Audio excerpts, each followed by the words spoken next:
Ah, yes. Good. I think we're here to talk about a very important part in terms of data management as it applies to the Nigerian economy. So that's Nigerian Data Protection Regulation. And this training is from MTN and they made it publicly available.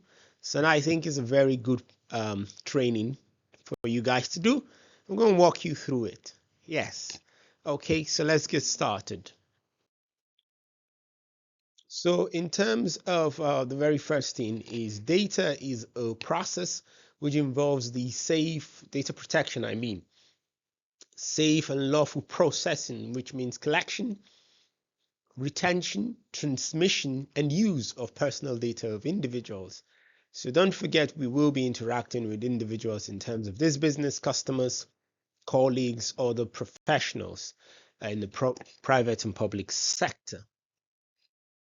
So data, personal data means any information,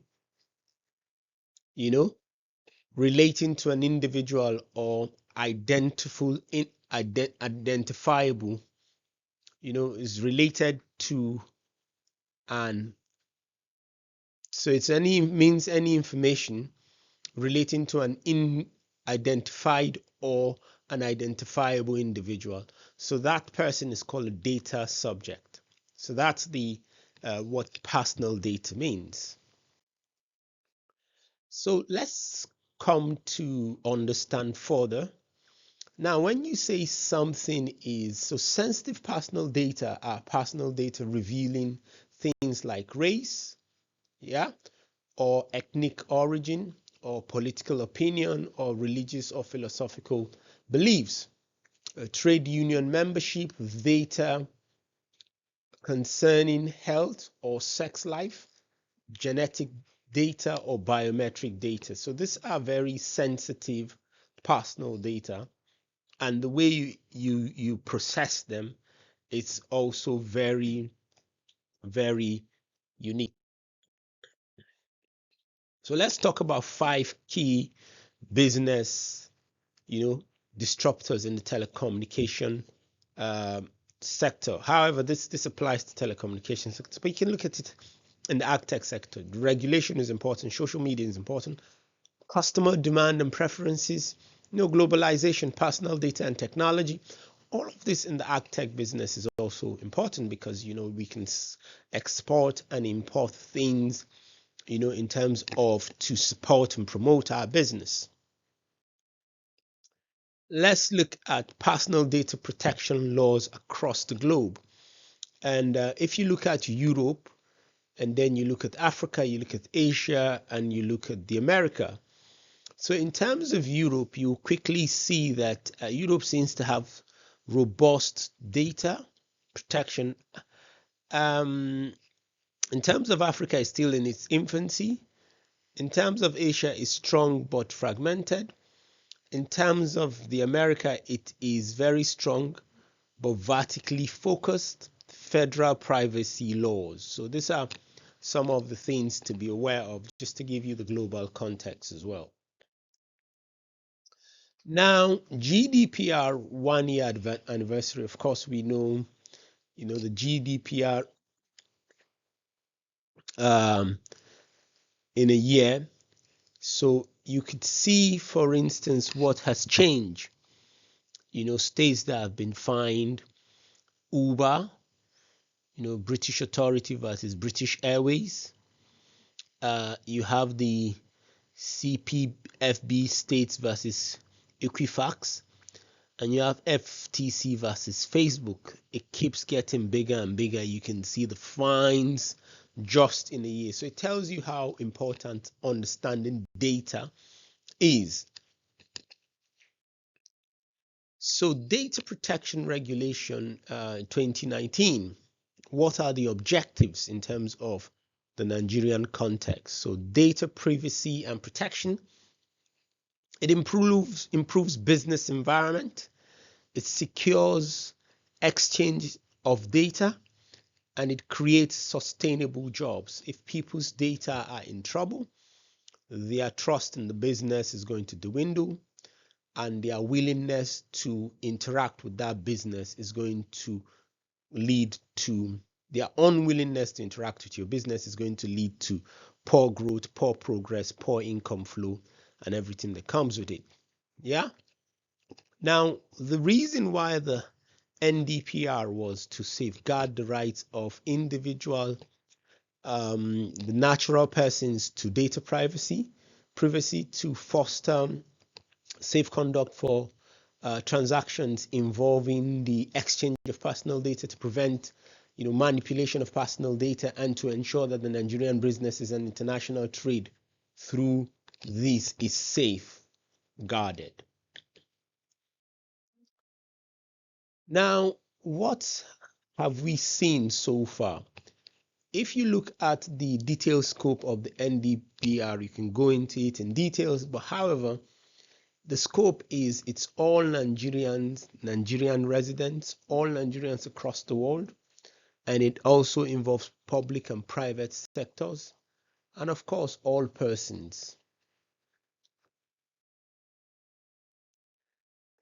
So, fines and risk stratification by the NITDA is very high. So banks, telcos, CBNs, and you have high, big fintech, notable hospitals, NIMC stock, large companies, schools, and then of course SMEs. So I'd like to think we fall in the very low risks, but it's important to understand this regulation. So lawful processing of data, it starts with, of course, compliance and legal obligation. It's a compliance and legal obligation, a performance of a contract with the data subject, and also consent of the data subject, protecting the vital interest of the data subject, and also protect public interest. So the consent of the data subject, here it goes into details. It means, freely giving the consent, specific informed consent, agreed informed consent, and, silence / acquiescence is not the same thing as consent. That needs to be understood and followed.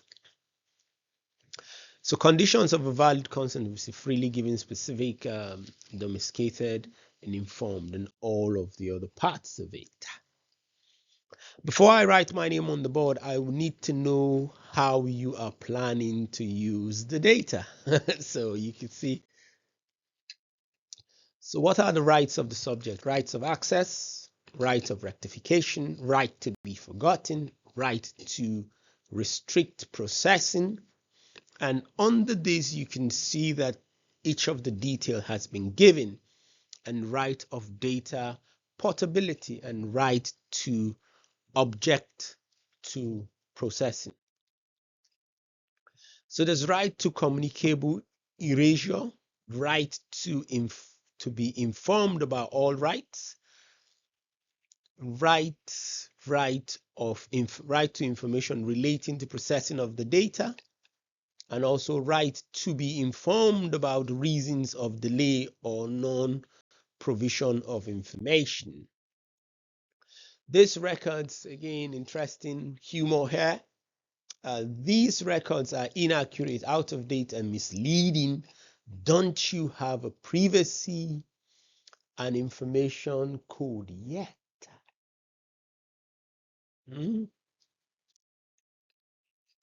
Controller's obligation. So here you look at the controller's obligations, of course, accountability, notification, data protection by design, records of processing activity, and all of that. Familiarize yourself with that. First steps towards compliance, you want to be fairly and lawfully, limited purpose. You want to ensure that there is proportionate use of the data, accurate use, limited retention, and all of those from 1 to 8. Get all of the information you can. We will think of a use for it later. You shouldn't do that. And here we're scanning through the HR. So here it goes to tell you that, look, yeah, if you look at things, data, think data. So you think of personal, what, when people come to work with us, you've got the personal details, you got employees records, you got employees personal details, you got what, employees email, staff ID, numbers. So these are all data. Still scanning corporate side of things, you have sensitive personal details, you have all of that in terms, this is showing for MTN, but you can apply to just any company. And then of course customer service, you can see tax and all of that. And then of course procurement, these are all data that are sensitive, and so required compliance, you can see the requirement and how you give compliance solutions, and that you can apply to our business as well. And that's more compliance. And I hear you keeping a file on who's been naughty and who's been nice. Data protection inspector.